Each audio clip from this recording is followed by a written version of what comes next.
Andi Arwin Aziz dilantik menjadi penjabat PJS Wali Kota Makassar menggantikan Muhammad Ramdan Pomanto yang cuti masa kampanye di Pilgub Sulsel 2024. Pelantikan itu dilakukan langsung oleh PJ Gubernur Sulawesi Selatan Sudana Arif Fahrullah.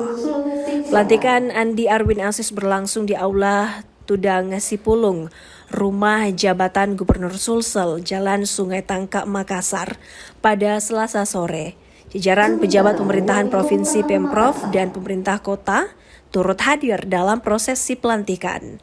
Prosesi pelantikan dimulai dengan menyanyikan lagu Indonesia Raya, kemudian dilanjutkan pembacaan surat keputusan SK Kementerian Dalam Negeri oleh Kepala Biro Pemerintahan dan Otonomi Daerah, Sekretariat Daerah Sekda Sulsel. Andi Arwin Aziz lalu dipersilahkan naik ke panggung untuk menjalani prosesi pelantikan, dan kemudian membacakan sumpah yang diikuti Andi Arwin Aziz.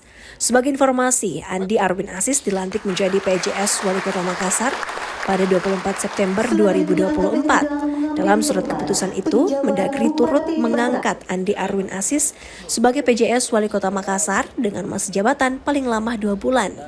Keputusan menteri ini disebutkan mulai berlaku sejak tanggal pelantikan. Rekan-rekan para PJ yang sudah terdahulu, terima kasih Pak Wali Kota Palupo, Pak Bupati Luwu, Pak Bupati Bantaing sudah hadir. Saya tadi lihat Pak Bupati Takalar. Tadi saya lihat ada Pak Bupati Takalar. Ya, terima kasih.